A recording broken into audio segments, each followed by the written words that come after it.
La Sociedad Española de Radiodifusión presenta... Ser... ¡Aquí va la radio! Podcast. Siempre.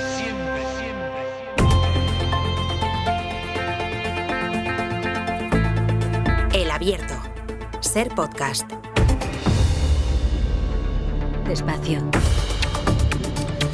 Casi que estaría feo empezar el Abierto esta mañana preguntándoos. Carlos Sánchez, buenos días. ¿Qué tal? Si tenéis recuerdo nítido del 6 de diciembre del 78.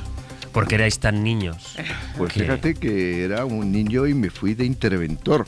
¿Ah, sí? De interventor a Getafe, me levanté muy pronto, a las 6 de la mañana, yo creo que en mi vida me había levantado tan pronto, y allí estuve porque yo estaba muy comprometido políticamente y había mucho miedo a que hubiera algo sucio en la elección, y me enviaron a Getafe y estuve a las 8 o 9 de la mañana, allí empezó, y todo el día, cuando era muy jovencillo. Hasta que acabó el día. Hasta acabó el día. Elena Pisonero, buenos días. ¿Qué tal? Buenos días. ¿Y Era adolescente. Adolescente. ¿Tienes recuerdo de aquel 6 de diciembre del 78? Soy consciente. Yo recuerdo más, fíjate, el decreto que permitió las elecciones generales y del 77, ¿no? De la reforma política. O sea, sí que la recuerdo, porque fue como muy llamativo. Pero bueno, la Constitución también, obviamente. Víctor Lapuente, buenos días. Muy buenos días. ¿Y tú? No. Pues yo era preadolescente. Con 2 años era preadolescente. Tú, como yo, lo que hemos leído, ¿no? Y lo que hemos visto. Sí. Ay. Es el 6 de Ya diciembre. Ya os llegará. Aquí están y yo le espero que sí. Eso sí espero. Es un sarampión que se cura con el dedo. Eso os deseo. Con ellos, con Carlos Sánchez, con Elena Pisonero, con Víctor Lapuente, vamos a compartir esta mañana de análisis en este viernes 6 de diciembre, que si me permitís yo quisiera que, sin embargo, antes de irnos al Congreso y con toda la actualidad, acuerdos, desacuerdos, más desacuerdos que acuerdos que hay en la crónica política, empecemos en Valencia, en Radio Valencia. Adrián Sánchez, ¿qué tal? Buen día. Hola, Sastre, buen día. Porque mira, hemos acabado el informativo de las 8 hablando de las previsiones que hay del sector del turismo de cara a este puente en el que en muchas casas se estrena la Navidad, en el que veremos las primeras grandes imágenes de aglomeraciones en los centros de las capitales. También se va a producir algo, que es que los medios estamos contando cuáles son las previsiones que hacen en los restaurantes, en los hoteles. Y en Valencia nos llamó la atención comprobar cómo estos días, decía el sector, Adrián, que han registrado una previsión mucho más baja de lo que es habitual, pero muchísimo más baja de lo que es habitual, porque hay la impresión, especialmente fuera, de que los daños de la Dana afectan también a la ciudad y hay gente que ha dejado de ir, que está cancelando reservas o que directamente no hace nuevas reservas. Eso es un impacto que afecta sobre todo a la ciudad de Valencia, donde, según la patronal hotelera Osbec, muchos clientes siguen asociando el destino con las inundaciones y prefieren ir a otros sitios. Este puente, por ejemplo, ciudades de la Comunidad Valenciana como Benidorm o Altea rozan el 90% de ocupación, el interior de Valencia está en torno al 72%, pero la capital, que suele tener ocupación casi llena en un puente de diciembre, este año tiene una ocupación de en torno al 66%. En todo caso, según el sector, la buena noticia es que poco a poco se va recuperando la actividad después de un mes de noviembre donde las reservas cayeron muchísimo más, y la ciudad de Valencia en paralelo acaba de poner en marcha su mayor campaña turística de la historia, según el ayuntamiento, con 1,5 millones de euros de inversión para tratar de revertir esta tendencia de las últimas semanas. Insisten en que el turismo es necesario, que la ciudad está preparada, y alertan de que si también este sector cae, la recuperación económica va a ser muchísimo más difícil. Porque la situación sigue siendo muy, muy difícil, sobre todo en los municipios afectados, y conviene que no perdamos a la gente de vista, que no nos olvidemos por mucho que vayan pasando los días, y que todas las muestras de solidaridad que sigan llegando pues se vayan manifestando también, por ejemplo, en los destinos turísticos. Solidaridad, por cierto, ahora recuerdo, ayer nos contactó el director de orquesta con reconocimiento internacional, Pablo Eras Casado, para recordarnos que el martes que viene en el Palau de les Arts habrá un concierto solidario. Hay fila cero. En la página web del Palau de les Arts podrán encontrar la información, porque siguen haciendo falta las muestras de solidaridad. Y muestra de ello es otra imagen muy, muy potente que vimos ayer en el recinto de la Fira de Valencia. Ha empezado la Feria del Automóvil, que es una feria, bueno, pues dedicada al sector del automóvil. ¿Qué ocurre? Que hay tantísima gente que se ha quedado sin casa y también sin coche, que están llevando incluso, Adrián, autobuses con lanzadera para que la gente pueda ir a mirar cuáles son las oportunidades, pero es que si no llegó a colapsarse casi ayer la Feria de Valencia. Sí, la feria comenzó ayer, se alargará durante todo el puente y se han puesto 4.000 vehículos a la venta en esta feria del automóvil, que se celebra todos los años, pero que este año tiene muchísima más afluencia de lo habitual. Recordemos que en la zona afectada por las inundaciones se han perdido 120.000 coches. Ayer, primer día de feria, muchísimos hacían cola para entrar. pues a ver si encontramos alguna ocasión, ya que hemos perdido los 2 coches y también la moto. Realmente no tenemos noticias del consorcio, entonces vamos un poco a ciegas porque, claro, invertir ahora en 2 coches y es necesario. Pues yo vengo de Paiporta y hemos perdido el coche. Y nada, hemos venido a la feria pues para ver si encontramos algo que se nos adecue, porque a día de hoy todavía no ha pasado el perito a ver el coche. Muchos cuentan que van a comprarse un coche sin esperar el pago del seguro o de las ayudas prometidas por el gobierno, ya que lo necesitan para trabajar o para desplazarse. Durante todo el puente se han programado, como decías, autobuses desde los pueblos afectados hasta Feria Valencia, y para todas estas personas la entrada a la feria es gratis. Las marcas también han reforzado su oferta, aunque se estima, como decíamos, que hay a la venta 4.000 coches que se van a quedar cortos para la cantidad de afectados que necesitan vehículo de forma urgente. Esta es la realidad de Valencia que hay que seguir recordando cada día, y eso vamos a seguir haciendo. Adrián, gracias. Un saludo. Al hilo de esto, algo ya desde el punto de vista político que explicábamos a las 8. Ayer fue el portavoz parlamentario del PP, Miguel Tellado, a Valencia para mostrar el apoyo del partido, de la dirección del partido, a Carlos Mazón. Saben que Mazón ha sido cuestionado, pues bueno, dentro del Partido Popular. Para empezar, desde el primer momento, Alberto Núñez Feijóo pidió que el gobierno hubiese declarado nivel 3 de emergencia y, por tanto, apartase a Mazón del mando de esta misma emergencia. Ayer, sin embargo, Tellado hizo, en presencia de Mazón, ante la cúpula del Partido Popular en Valencia, estas declaraciones. Yo quiero decirte, Carlos, que cuentas con el respaldo del Grupo Parlamentario Popular y del Partido Popular de España para todo lo que sea necesario de aquí en adelante para contribuir a la reconstrucción de Valencia, que tiene 2 ejes. En primer lugar,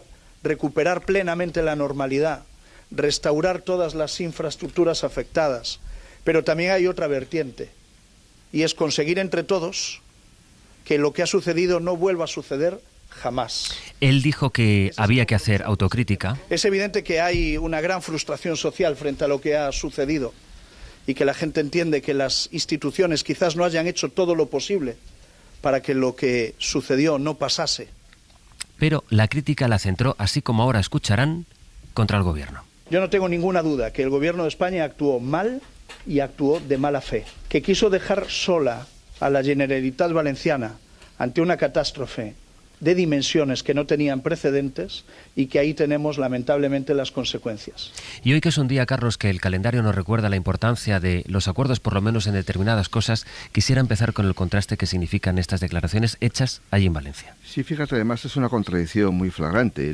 Yo creo con buen criterio, en este caso, Miguel Tellado dice que hay que reconstruir lo que se ha destruido en los últimos el día de la Dana, y después de que hay que hacer todo lo posible para que no vuelva a suceder. Estamos de acuerdo con eso, pero pensar que hacer cumplir estos 2 objetivos sin la Administración Central del Estado, sin todos los ayuntamientos de la zona, que son algunos socialistas y otros son del Partido Popular, me parece que es temerario.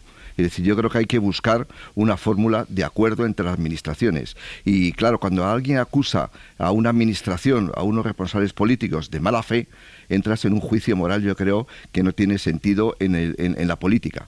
Eso es un juicio moral.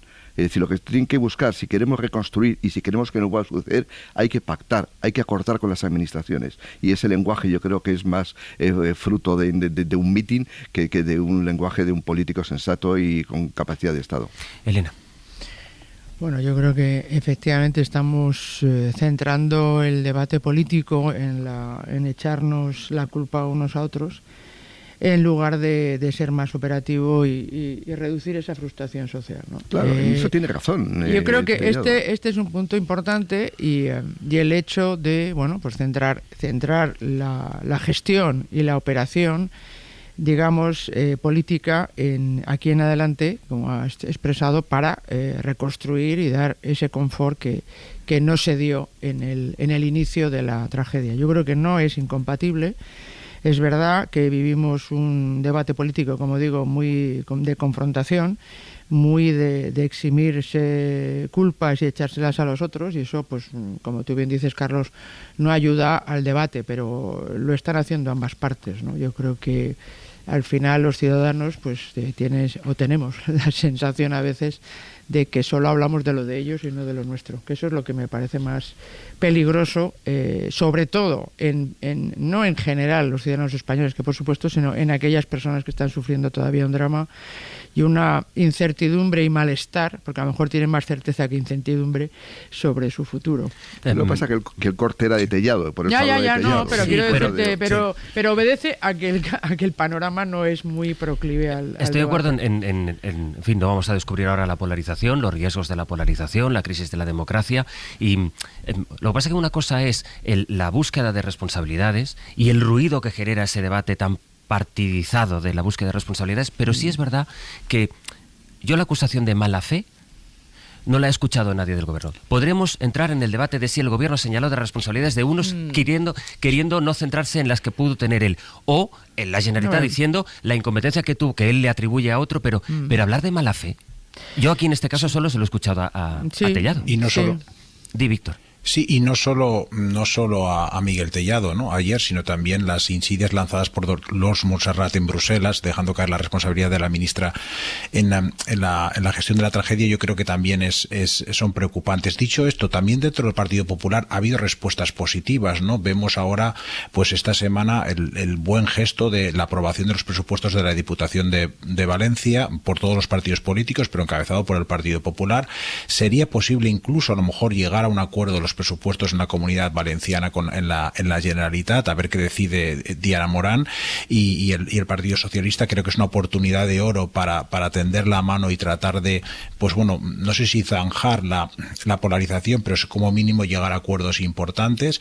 Y de la misma manera que dentro del Partido Popular pues hay políticos locales en la Alcaldía de Valencia, en la Diputación de Valencia, que sí que parecen más interesados en la reconstrucción que en sacar tajada con este tipo de declaraciones sobre la mala fe, etcétera, que son muy peligrosas. También dentro del Partido Socialista, yo creo que hay que destacar la labor de un ministro que es el que menos grita, Carlos Cuerpo, pero me parece que es el que más está haciendo, o me está haciendo mucho, ¿no? Porque hay que destacar que lo que estabas comentando ahora sobre las colas en la feria del automóvil, pues tienen que ver mucho con que el gobierno ha puesto en marcha pues un procedimiento acelerado de concesión de ayudas, que ha recortado a una 10ª parte el tiempo estimado normalmente, que el gobierno, junto también con otras administraciones, pues ha conseguido que el consorcio de compensación de recursos de seguros haya aumentado un 20% las primas que se conceden a los asegurados, y por tanto están dando 8.000 euros por coche, 36.000 euros por comercio de media. Evidentemente están llegando poco a poco, pues bueno, evidentemente porque hay que peritar y eso lleva tiempo, pero también se ha lanzado una línea del ICO para que los afectados puedan tener dinero antes que llegue el seguro. Yo creo que estamos demostrando que en España la gestión de las crisis por lo general se nos da bien. Otra cosa es la prevención, pero... No, solo quería puntualizarte, Víctor, que tanto el consorcio de seguros, ¿no?, como el ICO, digamos que son mecanismos que están o tienen contempladas esas posibilidades y son automáticos, no depende de una decisión del gobierno, ¿sabes? O sea, pero depende, el 20% depende sí más, que es una decisión del gobierno. Bueno, pero quiero decirte, digamos, los consorcios están hechos justo para mutualizar riesgos que solos no podemos acometer, y es una figura fundamental en cualquier economía, porque si no, no podríamos afrontar ninguna catástrofe, y el ICO lo que hace es dar préstamos. Y lo que estamos hablando es de realidades mucho más complejas en las que se podían haber desplegado recursos sin esperar a que se pidieran. Que se suman ayudas a fondo perdido que sí que se han aprobado. Sí, solo hay que por supuesto, yo creo que hay que ser muy crítico, pero una cosa es ser crítico y otra cosa es acusar de mala fe. No, estoy de acuerdo, y lo ha dicho Carlos, y me parece que tiene una gravedad por una calificación moral que no corresponde. La harán los ciudadanos cuando voten si consideran que eso no se adecua a lo que ellos consideran. Y solo correcto, pero estoy de acuerdo en que no es un exceso verbal. Solo hay que acudir a la historia.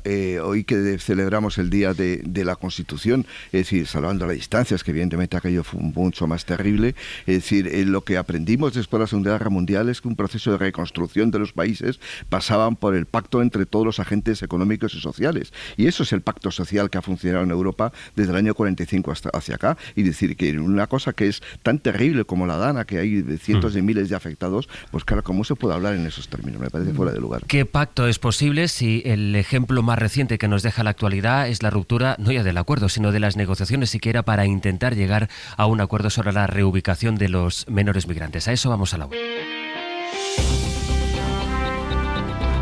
Ser Podcast. En Canarias, mañana festiva, que en la radio no nos tomamos, o por lo menos no dejamos que se tomen Víctor Lapuente, Elena Pisenero y Carlos Sánchez, con quienes nos preguntábamos qué acuerdos son posibles y parece que en la política, si no está roto todo está a punto de romperse, o esa sensación parece. Nicolás Castellano, buenos días. ¿Qué tal? Buenos días, José Luis. Nos contabas a las 8 la crónica de cómo fue ayer esa reunión entre el Gobierno, el Partido Popular y los gobiernos de Canarias y de Ceuta para intentar algo de lo que hablamos, por cierto, mucho en verano, que es cuando se suele hablar más de esto porque llegan más personas migrantes a nuestras costas, la necesidad de fijar un criterio para reubicar a los menores migrantes. Bueno, la reunión empezó y acabó, Nico, como había empezado, porque el Partido Popular lo que dice es que el Gobierno tiene que asumir un poco su estrategia en inmigración para que ellos puedan dar su visto bueno, ¿no? Sí, lo cierto es que el Partido Popular de Tellado y Feijóo sigue prefiriendo una estrategia nacional de no ceder todo el espacio de radicalismo sobre la inmigración a Vox que ceder a los intereses del mismo PP en Canarias, Ceuta y Melilla. Fíjate que en esta reunión estaba el vicepresidente canario, que es del Partido Popular, en ese pacto con Coalición Canaria, estaba el presidente de la Ciudad Autónoma de Ceuta, que también es del PP, pero salía Tellado con este discurso. Me temo que esta reunión a la que el Gobierno de España ha venido con las manos vacías tiene como objetivo normalizar la actividad del ministro de Política Territorial, del señor Ángel Víctor Torres, alias Rudolf, según la trama, lo que vamos conociendo a través de las distintas investigaciones. Es decir, que Tellado se traía la maquinaria del fango político a esta reunión sobre menores extranjeros, donde sus compañeros de partido llevan mucho tiempo intentando que se llegue a una solución. La respuesta por parte de algunos miembros del gobierno que estaban en esa reunión es que Tellado en ningún momento se ha fijado en la letra de este acuerdo, que siguen reivindicando nuevas propuestas después de ceder en lo de pedir ayuda a Europa, en lo de pedir Frontex, en lo de convocar la conferencia de presidentes de la semana que viene. Según el gobierno, se ha cedido a todas las peticiones del PP, pero el PP en ningún momento quiere llegar a un acuerdo para la reforma de la ley de extranjería, que era para lo que se reunieron ayer. Ahí la respuesta del ministro que coordina la política de inmigración, Ángel Víctor Torres. Que el Partido Popular no está por la modificación del artículo 35. El gobierno de España y el gobierno de Canarias, entendemos, y también de Ceuta, que la solución definitiva es la modificación del artículo 35 y, por tanto, no renunciamos a seguir trabajando la modificación del artículo 35. Y también la ministra de Infancia, Sira Rego, decía que lo más preocupante de este PP, de Tellado, del discurso que había traído a la reunión, que básicamente son las mismas tesis que maneja Vox en cuanto a los menores inmigrantes. Y la respuesta a la salida, por un lado, la foto del presidente canario marchándose, enfadado, sin querer hacer declaraciones, era el anfitrión de la reunión, era la delegación del gobierno de Canarias detrás del Congreso aquí en Madrid, y luego el presidente de Ceuta, que lleva prácticamente toda su vida política demandando una solución estructural, que es precisamente esta que se intenta buscar, que se fijen los criterios para un traslado automático, natural, de los menores cuando se superen el 150% de las plazas de acogida. Así que Juan Jesús Vivas salía así, frustrado de esta reunión, también del resultado de lo que había escuchado de sus propios compañeros. Y el gobierno de la Ciudad Autónoma sale de la reunión frustrado, pero con la misma posición que tenía cuando entró. Creemos que es necesaria la modificación del artículo 35 de la ley, creemos que es necesario asumir que el fenómeno de la migración afectante a los menores es un asunto que compete, que concierne más que compete a toda España, no solamente y así llegamos a Canarias. Al mes de diciembre, José Luis, como decía, después de muchos meses de negociación, de muchos intentos, y ahora mismo el Partido Popular, que sigue teniendo la llave para solucionar esta cuestión que afecta a los territorios, que hoy llegan muchos menores a Canarias, hay 5.000 prácticamente, y más de 400 en Ceuta, en Melilla, pero sabemos que las rutas migratorias pueden cambiar y que mañana puede pasar a Andalucía, donde también gobiernan, puede pasar en la Comunidad Valenciana, en otros sitios. Lo cierto es que priman más los intereses estratégicos electoralistas que los intereses de esos niños y niñas. Nicolás, gracias. Hasta luego. Vamos a hacer una cosa, porque es muy interesante ir aterrizando cada una de las realidades que comentamos. Hemos empezado hablando de la Dana, por eso me parecía llamativo acordarnos y empezar acordándonos de Paiporta, de Picaña, siempre. de Azafar, de... Sí, pero lo que pasa es que a veces en los debates, exacto, perdemos la perspectiva de las realidades sobre las que estamos hablando. O hoy que la noticia es el puente, pues voy a explicar que hay mucha gente que ha dejado de ir a Valencia porque creen que está afectada por la Dana y el sector turístico está temiendo, la ciudadanía allí está preocupada también por las repercusiones económicas, que sigue faltando ayudas en los municipios. Pues hagamos lo mismo en esta ocasión. Cuando estamos hablando de menores migrantes, Agustín Padrón, Canarias, buenos días. Hola, buenos días. ¿Cuál es la situación en el archipiélago ahora mismo? Bueno, ahora mismo hay unos 5.400, más de 5.400 menores que están atendidos por la comunidad autónoma en 86 centros distintos. La cifra es variable porque cuando cumplen 18 años salen de los centros y también porque hay dudas sobre la edad de algunos de ellos. En los análisis médicos inicialmente si son menores pero que en realidad son adultos, o al revés también, los que en principio son adultos y luego son menores. Los datos oficiales es que hasta ahora Canarias ha recibido este año a 5.700 menores en la ruta migratoria, tanto acompañados como no acompañados, de los casi 42.000 personas que han llegado durante los 11 primeros meses del año al archipiélago.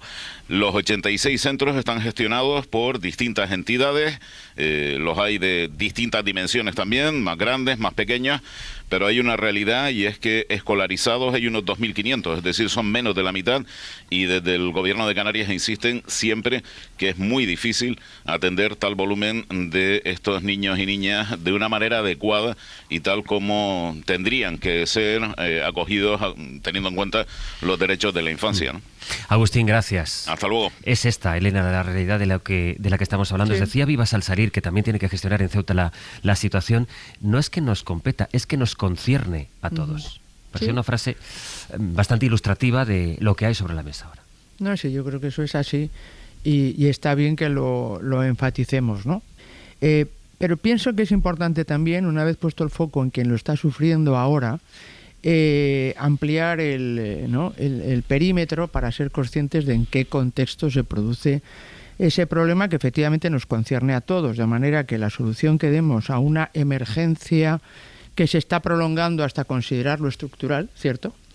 ¿Qué respuesta le damos de una manera muy estructurada y necesariamente acordada con una mayoría que en este caso además es la que refleja los gobiernos que tanto a nivel global, el gobierno de España como de las comunidades autónomas, tienen que afrontar adecuadamente, ¿no? Yo creo que el debate, de lo que ya recuerdo, porque esto siempre acabamos enfocándonos nuevamente en la confrontación y no en los argumentos, que es lo que yo reclamo, por favor, recuperemos los argumentos, es automatizar una distribución de personas que quieren venir a vivir a nuestro país para que la carga no recaiga exclusivamente en la puerta de entrada, como es el caso de Canarias y de Ceuta.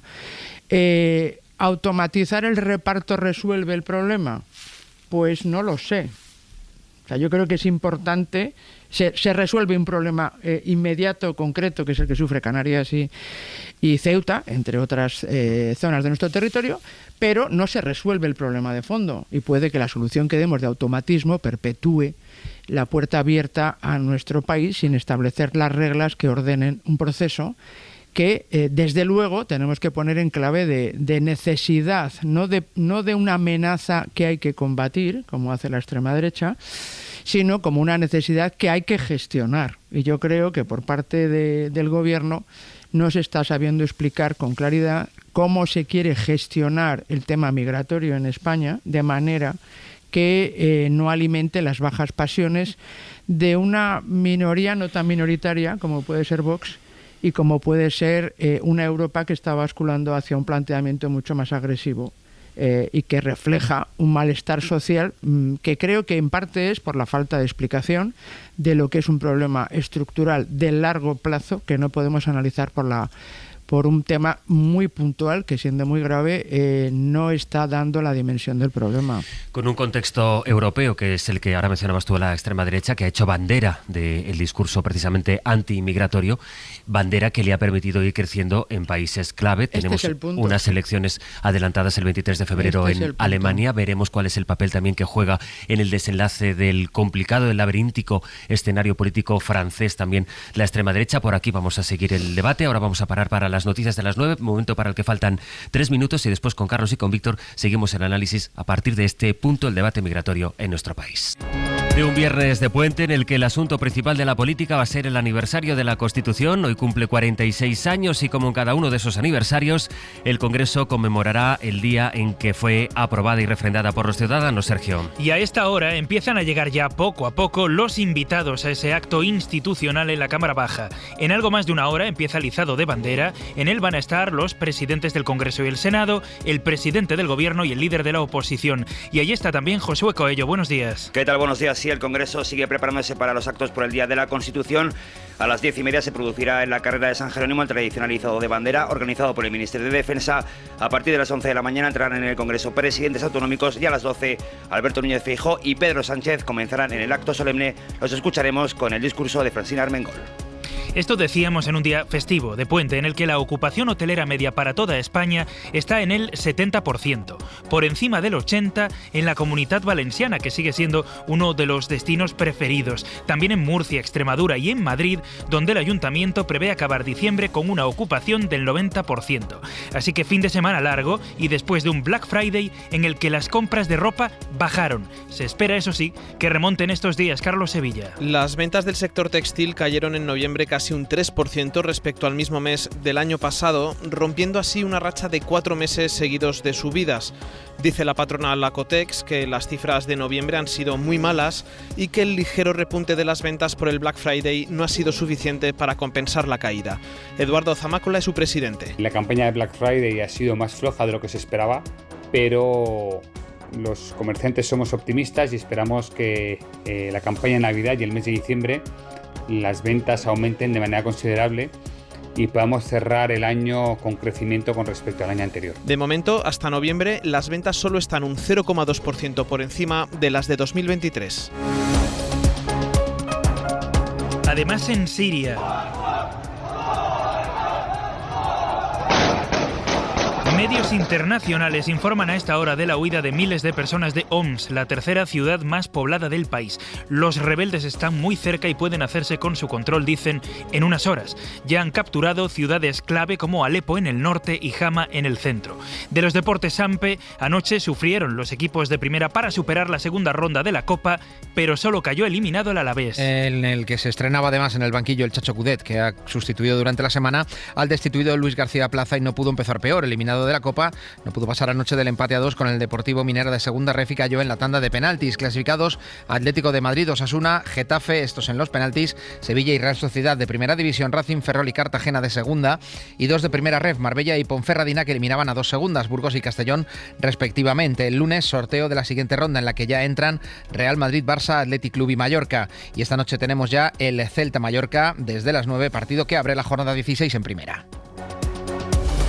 Y con Elena Pisonero, Carlos Sánchez y Víctor Lapuente, que nos acompañan en el análisis de esta mañana, que estábamos antes de las noticias de las 9, Carlos, en el punto de poner en su contexto qué es lo que ocurrió ayer, porque cada vez que se reúnen el Gobierno y el PP, también es verdad que esta vez con la asistencia también de Canarias y de Ceuta para cualquier asunto, en este caso hablamos de la necesidad de fijar un criterio para reubicar a las personas migrantes, para acabar con la voluntariedad o con la controversia entre comunidades autónomas, hay la expectativa de a ver si puede salir algo, pero cada vez son más difíciles esas expectativas. Y escuchábamos antes, nos recordaba Nicolás Castellano algunas de las declaraciones, por ejemplo la que hizo Miguel Tellado antes de la reunión, hablando de si Ángel Víctor Torres había sido mencionado por Víctor de Aldama, y claro, cuando se acude a una reunión ya con estos mimbres, pues poco se puede esperar, ¿no? Sí, efectivamente, yo creo que la señal que da el Partido Popular cuando envía a Miguel Tellado, que es un poco el representante de la línea dura del partido, por lo menos entre medio de comunicación, pues la señal que estás dando que no quieres ningún acuerdo. Y cuando el señor Tellado saca a Rudolf, cuando estamos hablando de menores con graves problemas de escolarización, pues no digo que esté fuera de lugar, es que es una cosa verdaderamente absurda que denota que no se quería llegar a ningún acuerdo. ¿Qué culpa tienen estos chavales de las peleas entre el Partido Popular y el Partido Socialista en la política migratoria? Lo que hay que resolver es el problema ahora, que evidentemente lo comentábamos fuera de micrófono, que el cambiar el artículo 35 de la ley de extranjería no te resuelve la política migratoria en ningún país. Si fuera tan fácil, cambiamos una ley y ya está, resuelto el problema. Evidentemente es muy complejo la política migratoria, pero ahora lo que hay que resolver es el problema de estos chavales, de esos 5.700 que han llegado este año a Canarias, de los cuales la mitad, como decía nuestro corresponsal, no está escolarizado. Ese es el problema de ahora. Y uno se pregunta porque claro, aquí hay tanta demagogia, 5.500 en un país que tiene cerca de 49 millones de habitantes. Estamos hablando de un problema que se le ha querido dar una dimensión extraordinaria cuando no lo es. Es decir, dividir, repartir, mejor dicho, o distribuir en todo el conjunto del Estado a 5.500 jóvenes que tienen problemas, que viven hacinados, que no están escolarizados, pues me parece que es una miseria política que es incalificable. Y luego podemos discutir si la política migratoria es correcta o no es correcta. Pero ahí hay que resolver el problema más... es como si dijéramos, pues vamos a resolver el problema de Valencia, de la Dana, porque los problemas son estructurales. No, hay que resolver ahora los problemas de las familias. Igualmente, hay que resolver los problemas de los chavales. Eso es lo más importante. Víctor. Sí, estoy muy de acuerdo que, Elena comentaba antes que el gobierno nos explica bien y tiene razón. Creo que la izquierda nacional, europea, occidental, miremos lo que le ha pasado a los demócratas en Estados Unidos, tiene un problema sobre cómo enfocar el problema de la inmigración. Está extendida entre sus votantes trabajadores más tradicionales y los más urbanitas. Pero como mínimo el gobierno se sienta a negociar sobre cuestiones concretas, lo que comentaba antes Carlos, ¿no? La situación de estos chavales, ¿no? Y el culpable del fracaso de la reunión de ayer tiene nombre y apellidos y es el Partido Popular, que no quiere llegar a ningún acuerdo por las consecuencias que tendrían las comunidades autónomas en las que dependen de Vox, y Vox amenazó pues con no negociar los presupuestos en 6 comunidades autónomas. No es ninguna novedad, pero ahora resulta mucho más obvio, ¿no? No hay espacio para el acuerdo con el Partido Socialista, aunque sea un tema de vida y muerte de unos chavales. Lo que me llega de la reunión de ayer es que se habló de todo menos de niños menores, que el Partido Popular, como hoy las crónicas también lo comentan en El País, se habla de que pues el Partido Popular fue a reventar la reunión, según el propio Ejecutivo canario. Y yo diría que incluso peor que eso, ¿no? Porque no fue solo a reventar la reunión para decir que no, sino acusó al gobierno de no traer ninguna propuesta, como dijo Miguel Tellado ayer. Es decir, como mínimo la posición de Vox es intelectualmente más honesta. Nosotros no estamos de acuerdo, no vamos a llegar a ningún pacto, ¿no? Pero el Partido Popular todavía va acusando al Partido Socialista de no traer ninguna propuesta. Esto es insolidario con Canarias. Yo creo que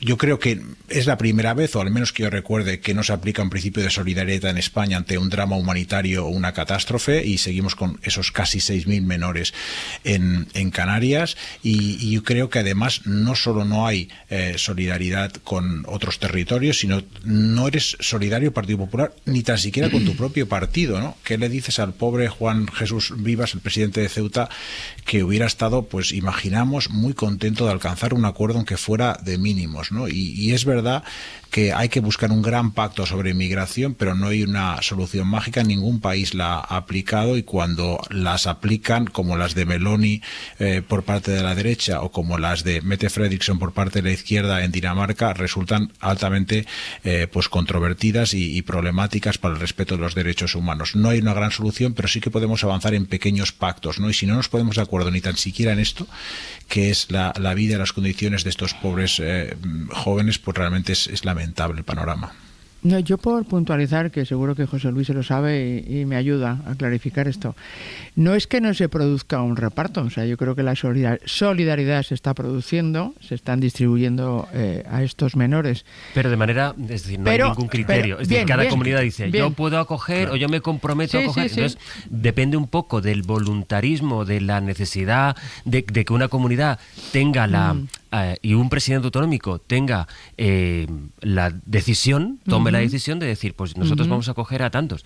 Pero claro, no hay un criterio fijo que lo reparta. Claro, pero sí, por intentar aclarar y no alimentar la polarización, digamos que eso se produce con el criterio de quien tiene que acogerlo sin una financiación adicional para hacerlo. Entonces, si tú no pones, oye, hacemos un criterio automático y al mismo tiempo establecemos mecanismos que me permitan tener recursos para gestionarlo adecuadamente, pues es que son ese tipo de cosas en las que dices, oye, vamos a buscar una solución consistente o vamos a ir haciendo parcheos sobre la marcha, dando a entender que hemos hecho una reforma estructural. Yo creo que el lenguaje es importante y sobre todo yo lo que pido es que se explique. O sea, yo creo que el PP, yo no lo voy a cuestionar, yo creo que un planteamiento tan frontal, pues estoy de acuerdo con vosotros que no alimenta el debate necesario, y creo que en un tema tan relevante para España como lo es para toda Europa, es importantísimo que avancemos en consensos muy amplios, porque la ausencia de consensos y afrontar el problema con medidas parciales y no consistentes está alimentando la ultraderecha en toda Europa, y eso es lo que yo quiero poner sobre la mesa. No estamos abordándolo de manera honesta y directa a nivel social y desde luego no liderado por los políticos, que son los que tienen que ofrecer las propuestas, el gobierno en primera instancia y la oposición, para no plantearse como un bulldozer que no aporta alternativas a los problemas. Pero sí, precisamente, Elena, precisamente el problema, Elena, está ahí. Es que el Partido Popular ayer se negó a bajar al nivel de la negociación sobre los detalles de la política, que va fundamentalmente estas dos cuestiones, la financiación y los criterios de reparto. Pero a eso se refería. Tanto el Partido Socialista como el Gobierno de Canarias más, estaban dispuestos a poner dinero y a tratar de negociar los criterios de reparto. Y el Partido Popular se negó en redondo a negociar estos dos aspectos. Yo creo que ahí está el problema, cuando no quieres bajar a los detalles, ¿no? Y como mínimo no te atreves o no eres capaz de dar un paso adelante y decir, bueno, voy a intentar con estos oponentes políticos tratar de consensuar una financiación. El gobierno no ha puesto el dinero suficiente, pero sí que prometió que si había un acuerdo se pondría ese dinero acordado, y sin embargo el Partido Popular se negó en redondo a eso, ¿no?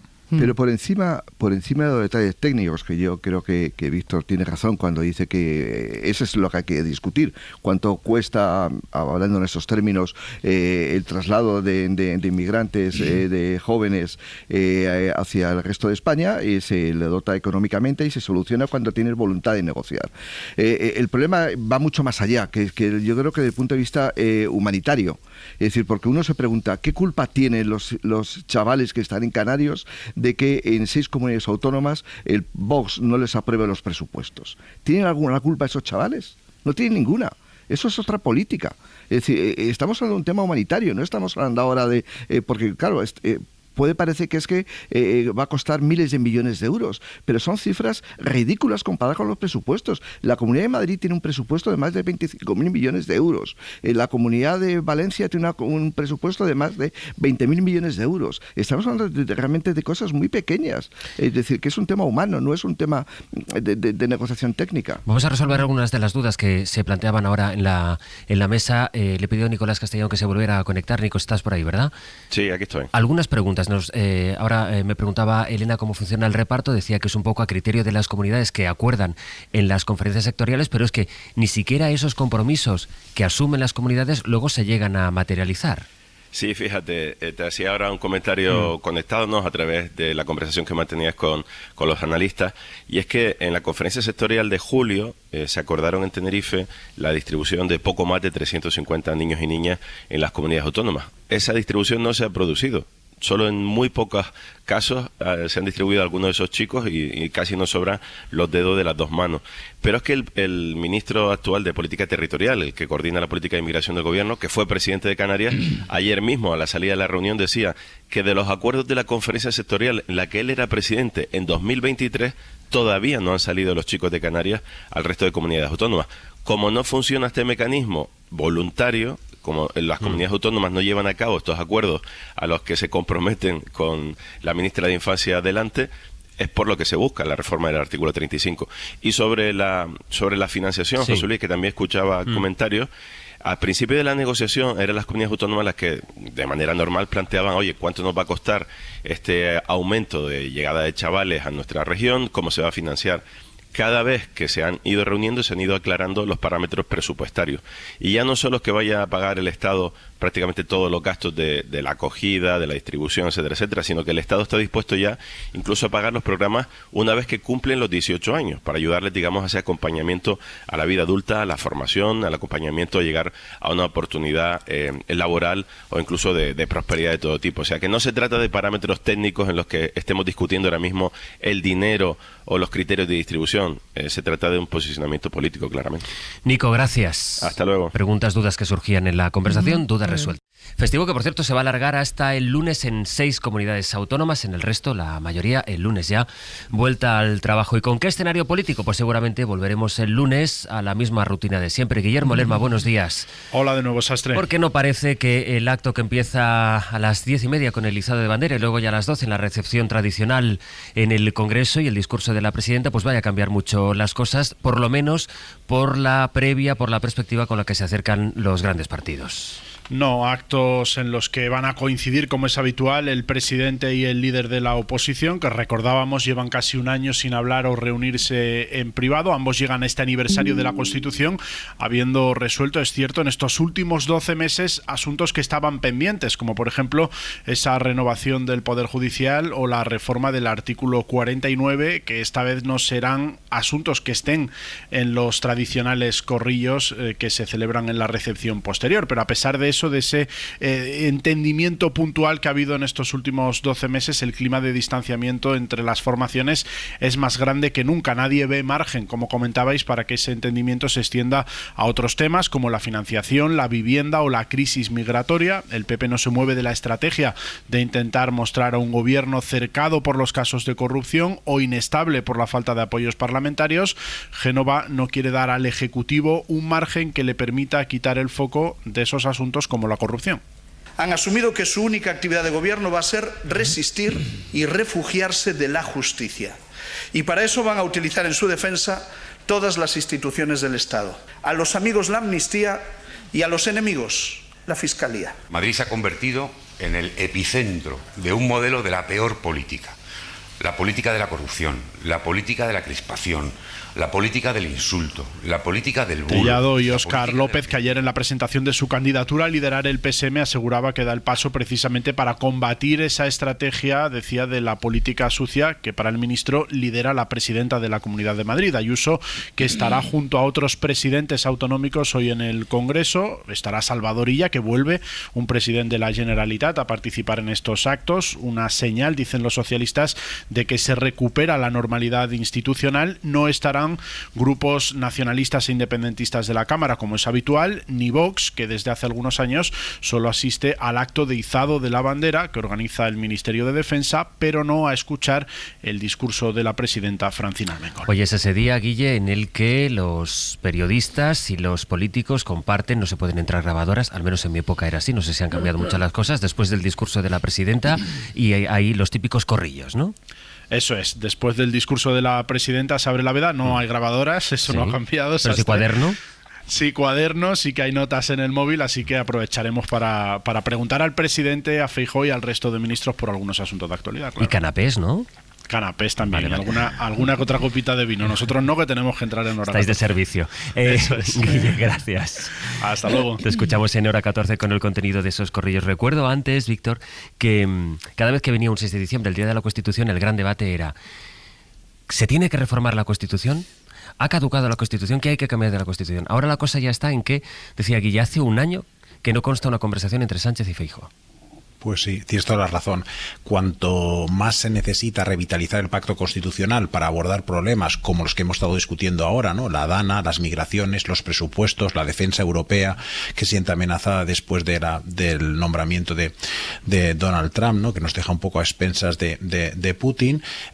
Cuando más es necesario ese pacto constitucional, más sensación tenemos de desgaste del consenso constitucional. Y eso es visible con los actores presentes en la celebración del 6 de diciembre. Cada año hay menos actores.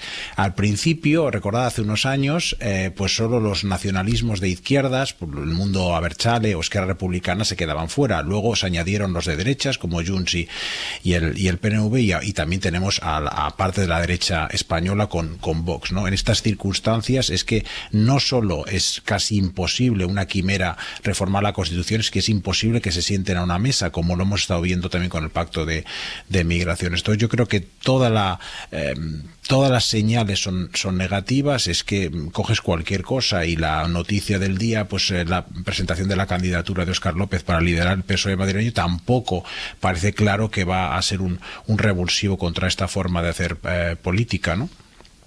Carlos. Bueno, el sistema político yo creo que en España adolece de graves problemas y sobre todo uno que es que está un poco a por uvas, ¿no? Que decir, yo creo que está cayendo en el mundo, lo citaba ahora Víctor, es decir, un nuevo presidente de Estados Unidos a partir del 20 de enero, la crisis del eje franco-alemán, son temas muy importantes, lo que ocurre en Oriente Medio, Siria, Palestina, es decir, ocurre en el norte de África con el Sahel. Estamos hablando de asuntos de política migratoria que están transformando muchísimos países, convirtiéndose en nuevas autocracias, bueno, porque por la ley de la mano dura, pues estoy pensando en El Salvador. Es decir, el mundo está lleno de problemas y aquí estamos, me parece que estamos a por uvas, es decir, no estamos a resolver los problemas concretos, porque la política se hace a partir de gestos muy concretos, que es decir, es un gesto desde el punto de vista político para los ciudadanos que el presidente del gobierno y el líder de la oposición se reúnan de vez en cuando para chequear los problemas que tiene el país. Eso es una cosa de sentido común. Bueno, pues no se hace. Es decir, yo creo que tenemos un problema ahí muy serio que no somos capaces de resolverlo y mientras tanto la Constitución, el peor homenaje que se está haciendo es no cumplirla. Y hay muchas cosas que dice la Constitución que no está cumpliendo. Y estoy pensando, por ejemplo, en materia de vivienda. Eso es un problema muy real de los ciudadanos y ahí tienen que hablar las administraciones. Hablábamos antes de que para resolver la reconstrucción de Valencia, pues tienen que entrar al menos 3 administraciones, la local, la autonómica y la Administración Central del Estado. Pero claro, para resolver un problema como el de la vivienda, ¿quién puede pensar que lo va a resolver una sola administración? Hay que resolverlo entre todos. Y eso es el cumplimiento de la Constitución. Mientras hoy se harán cánticos a lo que ocurrió en 1978, pero desgraciadamente no se cumple la Constitución porque los partidos no hablan entre ellos. Sí, no, pero me lo estáis diciendo en serio todo esto, ¿no? Porque yo soy muy idealista y además he entregado parte de mi vida a esto. Pero soy realista y observo una realidad en la que observo una realidad y no la que algunos quieren crear y hacernos creer, pero es que el eje de gobernabilidad de Sánchez se basa precisamente en aislar, confrontar al PP, al que lanza en una fachosfera que ha creado al efecto para su propia supervivencia, todo menos que el PP tenga un papel en la política propositiva de nuestro país. Es que me sorprende que no veamos al rey desnudo, ¿no? Es obvio, es decir, no le interesa que haya ninguna foto con Feijóo para no darle la más mínima oportunidad de hacer ningún tipo de acuerdo que le sacaría de la fachosfera en la que no está, quiero recordar. O sea, esto es esa realidad que se ha creado para utilizar la polarización como base de perpetuación en el poder. No sé, a lo mejor es que efectivamente me tengo que ir al oculista. Pero Vox entró en las administraciones con acuerdos con el Partido Popular. Bien, pero eso no quiere decir que la política del PSOE esté dictada por Bildu tampoco, ¿no? Es que cuando necesita sus votos, claro, ahora no están en los gobiernos, pero necesita sus votos. Bueno. Pero Vox, es decir, Vox y el PP han gobernado juntos y si Vox ha dejado de gobernar con el PP es porque Vox ha decidido salir de esos gobiernos, no porque el PP haya querido romper el lazo. Bueno, pero vuelvo a repetir, eso no deslegitima los votos que están permitiendo tener una posición u otra. Lo que se está haciendo es una descalificación de unos votos en favor de otros. Pero digamos que la política que se está siguiendo es claramente de plantear que el PP está en una posición con la que no se puede dialogar por principio, porque eso rompería el eje de gobernabilidad vigente. Víctor. Sí, yo creo que en producción normativa y desde luego en resultados de una potencial reforma constitucional, esta legislatura es un fracaso total, pero yo creo que para los dos grandes partidos en lo que les interesa, que son los votos y las encuestas, es un éxito relativo. Han conseguido los dos, yo creo que su segundo mejor objetivo. El Partido Socialista pues está lejos de su ideal, que sería tener una mayoría parlamentaria pues que garantizara presupuestos cada año y va a tener que prorrogarlos, posiblemente casi todos, quizás no este año, pero en general casi todos, pero han evitado pues el peor escenario, que sería una salida estrepitosa del gobierno, y los dirigentes del Partido Popular pues no han logrado evidentemente que el gobierno caiga, pero sí que han evitado como mínimo la dirigencia del Partido Popular que ellos caigan, y en estos momentos nadie razonablemente cuestiona a Feijóo como líder. Yo creo que esto es una acción de oposición irresponsable claramente, no llegar a acuerdos de interés nacional con el gobierno, pero también, como comentaba Elena, hay que poner una cierta responsabilidad del gobierno desde el día 1 cuando se habló de una legislatura de construir el muro hasta ayer con la elección elección de Óscar López, ¿no? Y un poco se va a trasladar a Madrid pues esta misma dinámica de polarización, ¿no? En sustitución de Lobato, que como mínimo pues parecía dispuesto a llegar a algunos acuerdos con Ayuso, ¿no? Ayer, cuando Óscar López dijo que Madrid es el epicentro de una forma de política basada en los bulos y en la corrupción, me pregunto si se refería a la Comunidad Autónoma de Madrid o a la Moncloa, que por cierto también está en Madrid, ¿no? Efectivamente. Entonces yo creo que hay una culpabilidad por parte de los dos, pero electoralmente y de manera cínica, lo digo ahora, les funciona, ¿no? Como mínimo, ¿no? Miramos a Europa y no encontramos prácticamente ningún país donde la dupla del gran partido de centro-izquierda y del gran partido de centro-derecha estén tan sanos en las encuestas. Pero fíjate, yo creo que, Elena, como se suele decir, el movimiento se demuestra andando y evidentemente hay que hacer políticas propositivas. Es decir, teníamos una muy cercana, lo hemos estado hablando hace un rato, con las políticas de inmigración. Es decir, es algo muy concreto. ¿Y por qué no se llegan a acuerdos? Porque no se llegan a acuerdos. Bueno, tampoco conozco porque no se ha trasladado lo que ha propuesto el PP. No lo sé, yo no me entero de nada. No, ni tú ni nadie, quiere decir, porque realmente eso, ¿de quién es responsabilidad? Bueno, no voy a mirar para ningún lado. Y entonces, que evidentemente el partido en el gobierno, el presidente es el que tiene mayor responsabilidad para convocar al líder de la oposición, pero es que en ocasiones incluso el líder de la oposición ha dicho que no quiere ir, que no tiene nada que negociar con alguien que le está diciendo que se vaya permanentemente. Es que incluso al comienzo de la legislatura se restó legitimidad por pactar con organizaciones que están en el Congreso de los Diputados. Y tú decías, nombrabas el caso de Bildu. En esto yo creo que hay que ser muy, muy razonables y serios. Es decir, Bildu ha hecho más políticas propositivas que el Partido Popular durante la legislatura anterior, porque resolvió muchos problemas de los ciudadanos. Porque otra cosa es que analizamos el historial delictivo de Bildu. Ahí podemos estar muy de acuerdo, si quieres, en su historial trágico. Pero ha sido un partido mucho más de gobierno que el Partido Popular. Es un partido de paz, es verdad. No digo que sea un partido de paz. Ha sido un partido que ha resuelto muchos problemas de los ciudadanos con sus votaciones. Y hay que ser justos. Bueno, hay que ser justos cuando, lo que te digo, aprovechando que estamos en fiesta, quiero decir que realmente creemos que si hubiera un acuerdo del PSOE con el Partido Popular a propuesta del Gobierno en alguna materia de fondo importante, seguiría teniendo la facilidad de llegar a acuerdos con sus aliados de gobernabilidad. Será un problema del Partido Socialista. Claro, por eso pero no para lo los ciudadanos lo que interesa es que haya acuerdos entre el Partido Popular y el Partido Socialista. Por eso no lo hace, Carlos, por eso no lo hace. Está en esa trampa en la que es imposible llegar a acuerdos porque entonces sale del gobierno. Pero será un problema del Partido Socialista. Bueno, es un problema de todos. No, claro, es un problema de todos. No, es un problema de todos, efectivamente, porque al final lo que estaba diciendo Víctor, que me sigue deprimiendo, el tema, no por ti, Víctor, sino por el argumento de que al final lo que se están produciendo resultados electorales para ver quién es más gallito y confronta más y polariza más y es más chulito en las declaraciones, y no porque hablemos de propuestas de fondo que son las que deberíamos estar abordando, como bien apuntaba también Carlos antes, en un momento histórico en el que hay que hablar de cosas serias y no de lo que le pasa a tres tipos que no saben hacer otra cosa más que política y hacer perrerías para permanecer en el poder. Me parece muy triste y muy lamentable. Lo que pasa es que podemos decir que cada uno tiene su estrategia política. Bien. Pero en las cosas concretas, cuando hay un acuerdo, por ejemplo, que que mandata la Constitución, como es la renovación del Poder Judicial, el bloqueo es de un partido político.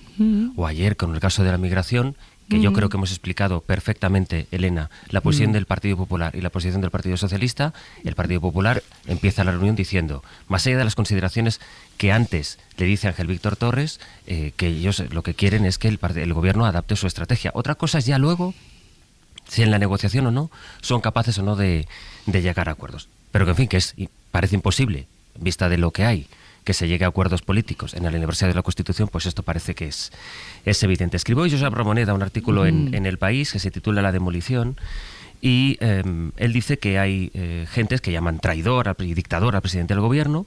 Considera Ramoneda, dice, lo que ha hecho este dictador, en cursiva, ha sido, en vez de ir a la confrontación con el nacionalismo catalán, entrar en una senda de negociación, en el conjunto de España ir negociando, fruto de la precariedad parlamentaria, permanentemente la estabilidad, y se pregunta si el Partido Popular tendrá mucha paciencia de aguantar a Feijóo, porque dice que aquí la clave, y hila un poco con lo que estábamos comentando, están las alianzas. El PP no tiene otra opción, escribe Ramoneda, que Vox, en un momento en que este es el viento que corre en Europa, y Sánchez debe seguir lidiando con su compleja mayoría sin confiarse en el hecho de que ahora mismo no hay alternativa. En realidad, son el PNV y Junts los que en algún momento pueden dar el paso, pero la dependencia de Vox no ayuda. Aunque tengo pocas dudas, concluye de que el PP se incorporará a la vía del autoritarismo postdemocrático si le da la suma. En fin, consideraciones al hilo de este Día de la Constitución, en el que el Congreso se hablará también de los casos de corrupción y de esas afirmaciones que hace pues Víctor de Aldama o José Luis Ábalos. Hoy le entrevistan en el diario El País y dice Ábalos: no tengo dinero en el extranjero, ni patrimonio, ni nada. Y ayer, Miguel Ángel Campos, buenos días. Hola, buenos días, José Luis. Ayer en W Radio en Colombia escuchamos las declaraciones de Víctor de Aldama, que dice que no tiene pruebas de aquello que dice sobre Santos Cerdán y que cree que Pedro Sánchez probablemente no conocía la trama en torno a Koldo García. Sí, no tiene esa certeza, dijo, por tanto no tiene pruebas tampoco. Aldama insistió en esa entrevista en la veracidad de la supuesta trama de adjudicaciones amañadas en transportes durante la etapa de Ábalos a cambio de comisiones. No aportó nuevas pruebas o indicios, pero lanzó en todo momento, José Luis, una advertencia. El próximo 16 de diciembre aún debe declarar ante el Supremo y falta por analizar información que guardaba en sus dispositivos incautados por la justicia. Aldama manifestó que se decidió a confesar al sentirse maltratado por Ábalos y Koldo, quienes recorrieron los platós donde le negaron, y respecto al resto de personas a las que mencionó durante su declaración judicial, lo que contábamos al principio, manifestó que no tiene pruebas de que el presidente del gobierno conociera la supuesta corrupción de Ábalos. No tiene la certeza, dijo, sino que se trata de una impresión personal. Yo no sé si el presidente, porque no tengo la certeza de si el presidente lo sabía, me resulta, y es personal mi apreciación, y me resulta muy difícil que un señor que hablaba 7 veces al día con el señor Ábalos y que se contaban todo, no supiera algo. Me resulta muy difícil. Aldama también dijo que no tiene pruebas del supuesto pago de 15.000 euros al secretario de organización del PSOE, Santos Cerdán. Espero que cuanto antes la UCO entregue mi terminal al Supremo o a la Fiscalía y se vean todos los WhatsApp que tengo de todos ellos, de todos los que me han negado, porque me han negado todos como en la cena de Jesucristo. ¿De todos existen WhatsApps? De todos, menos, y lo tengo que decir, que el otro día preguntaron, yo no tengo nada del señor Santos Cerdán, solo tengo lo que he dicho de él. No tengo WhatsApp y no tengo su contacto, es del único que no tengo, del resto de todos. Respecto a Ángel Víctor Torres o Begoña Gómez, de nuevo recordó que próximamente debe declarar ante el Supremo y lanzó esta advertencia a la ministra María Jesús Montero, que ha defendido a su jefe de gabinete, quien según Aldama habría cobrado un total de 25.000 euros. Por ejemplo, el señor Carlos Moreno, que decía que no me conoce de nada, y la señora ministra decía que se ponía la mano en el fuego. Pues yo le diría a la señora ministra que vaya a una farmacia a comprar pomada para las quemaduras, porque se va a quemar. Por último, Aldama dijo que representantes del gobierno, cuya identidad no desveló, intentaron alcanzar un pacto de no agresión con él, que finalmente no fructificó. En esa conversación de Ábalos con El País dice: en general, todo lo que dice Aldama es mentira. Algunas cosas son verdad.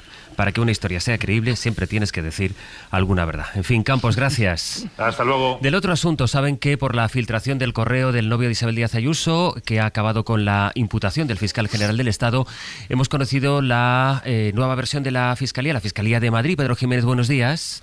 ¿Qué tal, Sastre? Buenos días. Que dice que ese correo del abogado del novio de Ayuso, en el que reconocía el fraude fiscal, lo conocían, dice, 500.000 de personas, Pedro.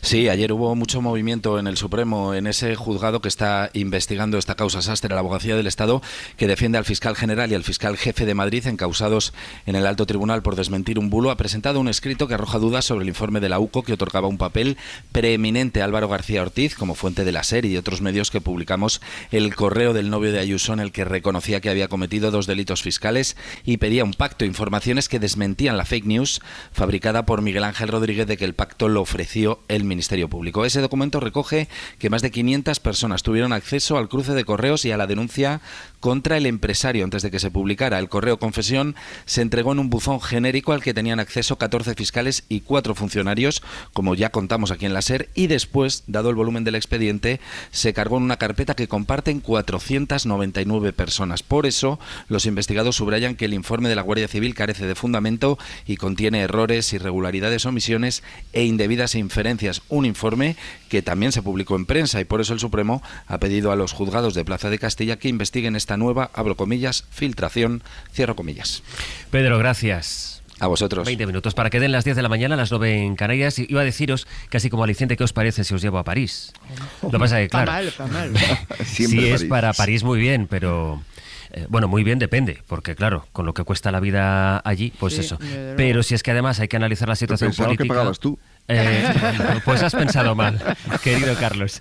A ver si tenemos suerte con nuestro corresponsal allí. Vicens Batalla, buenos días. Hola, buenos días, José Luis. Vicens, para analizar la situación política después del emplazamiento que hizo ayer a la Nación en horario de máxima audiencia el presidente de la República, Emmanuel Macron, con un mensaje que, en fin, nos va a sonar aquello del no me voy, me quedo. Macron dice que su mandato es hasta el 2027 y sitúa a los partidos que votaron a favor de la moción de censura contra su primer ministro, Barnier, un poco fuera del sistema.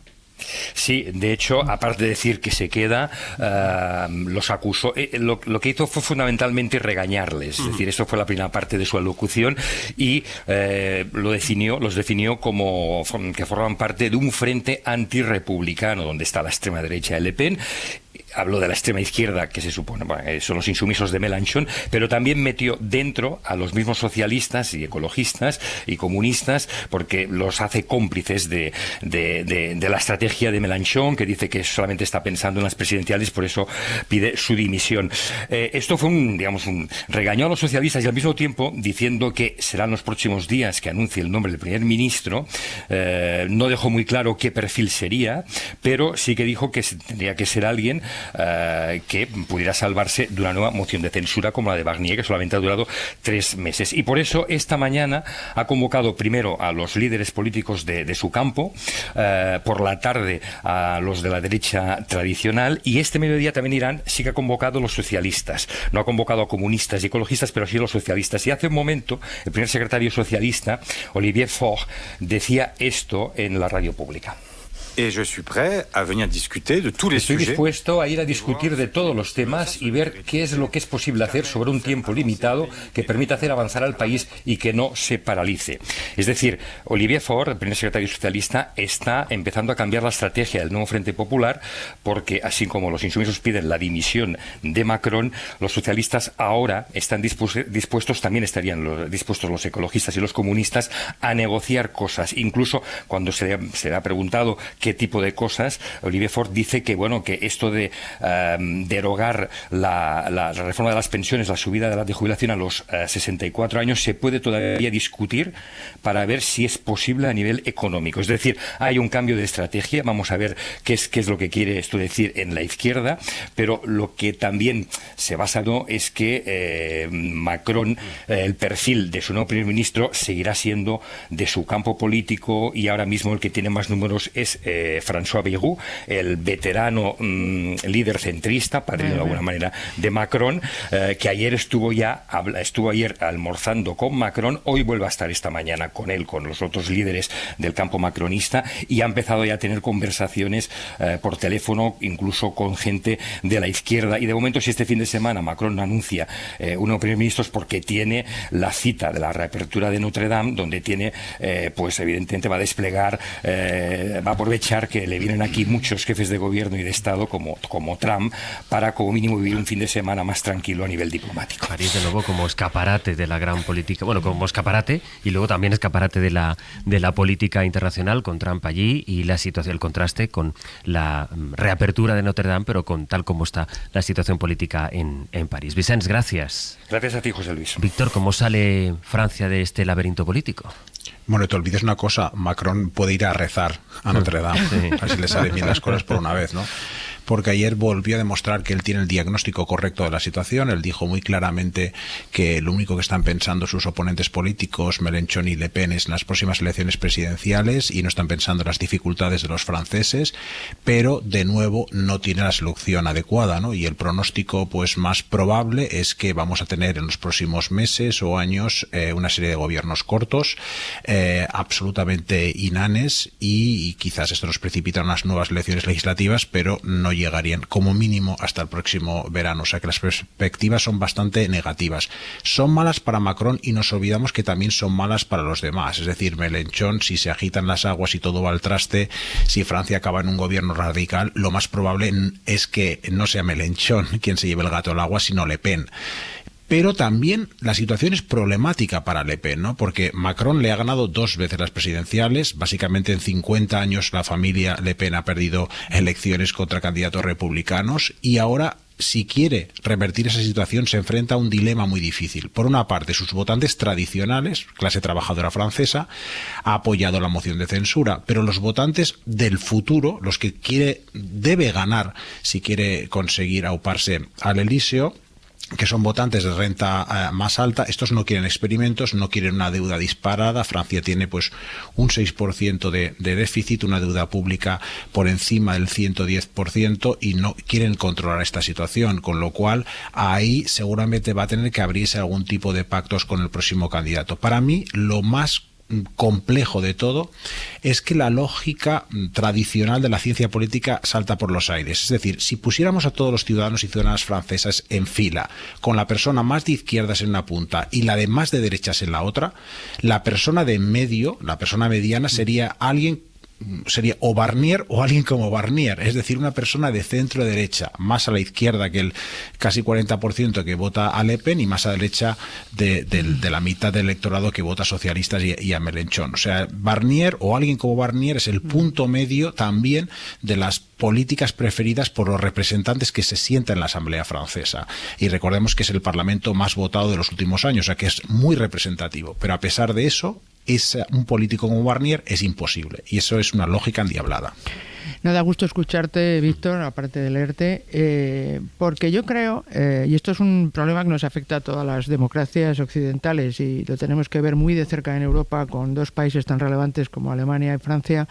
El Reino Unido está en otra esfera, pero bueno, en parte, en el que efectivamente el ciudadano mediano, es decir, el que más se repite en el centro de la estadística, es de centro, pero yo creo que eso los políticos tradicionales lo están interpretando como hacer las políticas de siempre, y entonces están quedando fuera de lo que es un malestar muy transversal que lo que está reclamando es otra manera de hacer la política que sea más cercana a las personas y que plantee soluciones a sus problemas reales, ¿no? Que no evada o no dé por sentado que, como todos preferirían tener una propuesta de centro, la que ellos hagan es la adecuada, ¿no? Entonces se está produciendo una desafección muy importante entre la clase política, digamos, tradicional o convencional y la sociedad, que oye cantos de sirena, pero que efectivamente Macron, la gente dice dimite. Bueno, si dimite, efectivamente tendríamos mucha más convulsión. Él estará tomando su posición y él está efectivamente votado para 5 años,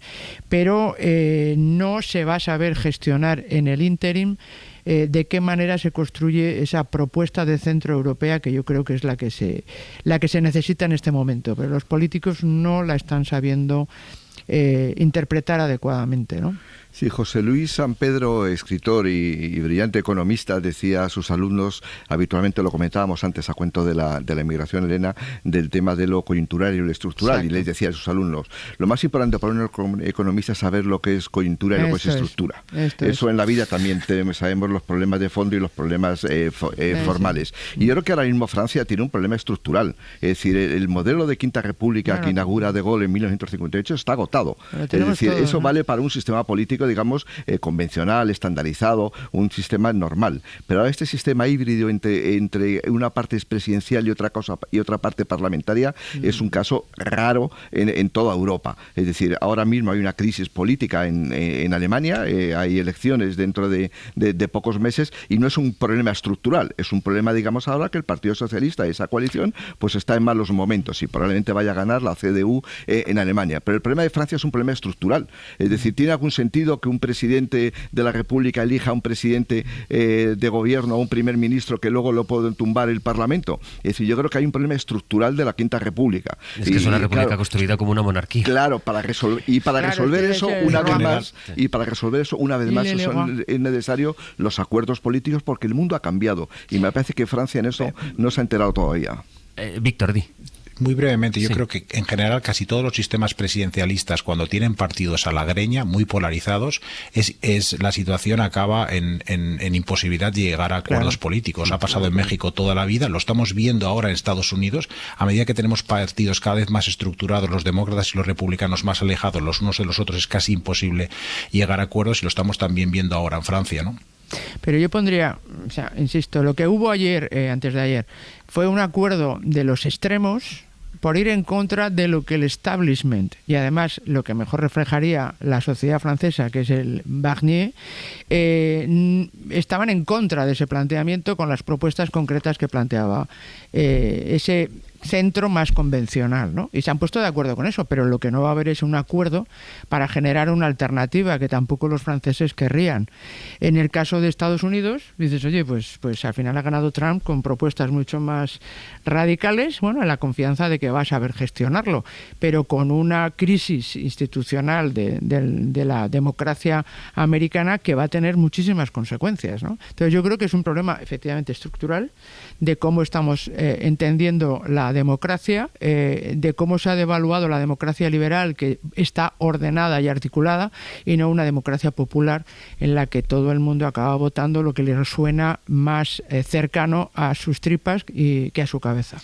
De momento lo que tenemos, el escenario es una nueva Comisión Europea, más frágil parlamentariamente, más escorada a la derecha y con acercamientos a las posiciones de partidos como el de Giorgia Meloni, a la espera de que Donald Trump llegue a la Casa Blanca, con la situación en Ucrania estancada, con un alto el fuego en el Líbano con denuncias constantes de incumplimiento, con este laberinto político francés y con elecciones anticipadas al 23 de febrero en Alemania.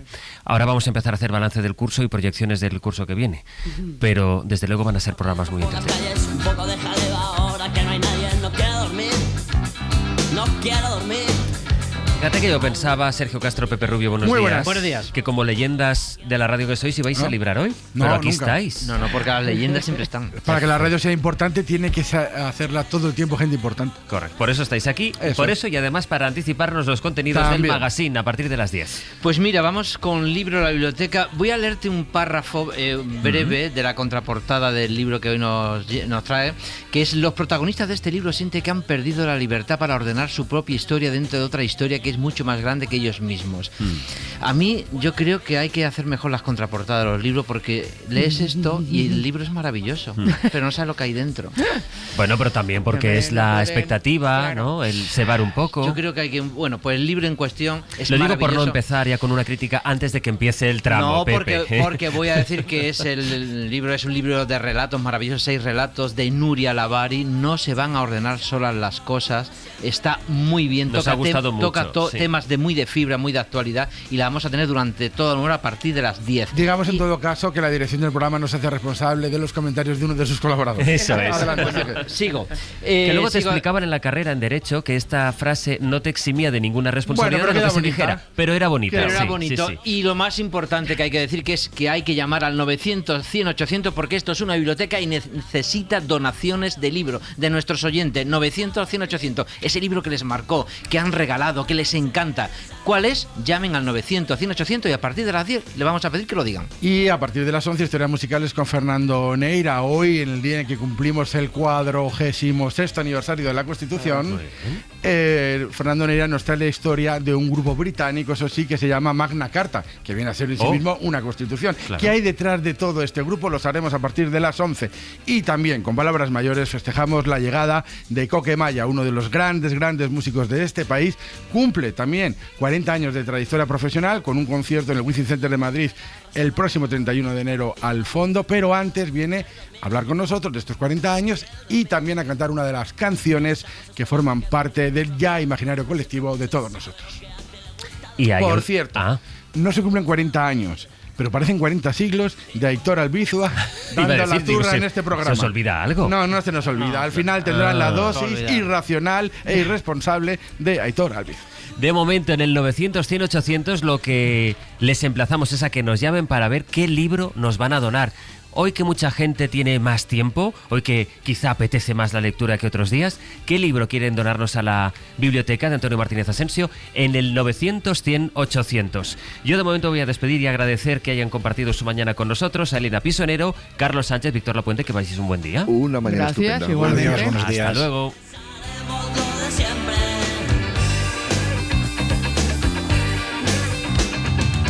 Porque nos gusta y porque nos divierte.